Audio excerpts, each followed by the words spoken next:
Magandang araw, kamusta po kayo? Ako po si May from Odjongan, Romblon. Ngayong araw, isasama namin kayo. Pupunta tayo sa Kiwi Beach Resort sa bayan ng Santa Fe, dito sa isla ng Tablas, Romblon. Isasama din natin sina mama at papa para makapag-relax din sila.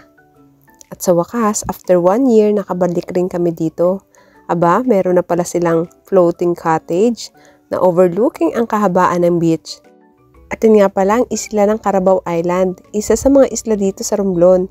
At sa likod naman yan ay ang isla na ng Boracay. Marami rin palang cottages dito.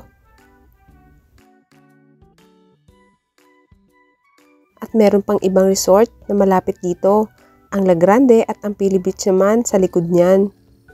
Siyempre bago ang lahat, mag-pictorial muna. Alas 11 na rin pala, mag-order na muna kami ng food para makapananghalian na. Napagod na ang photographer at driver ko. Sige de, matulog ka muna.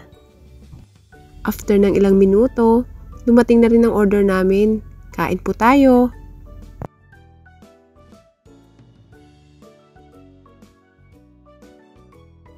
After namin kumain, lumusong na rin kami ni Mister. Sarap sa dagat, kaya lang parang hindi na ako makita, sobrang kaitiman. Okay lang yan, at least happy ang life. Makapagbanlaw na nga lang. Okay na to. Uwi na tayo at baka gutom na ang aming mga alaga. Salamat po sa pagsama. Ingat po kayo. God bless.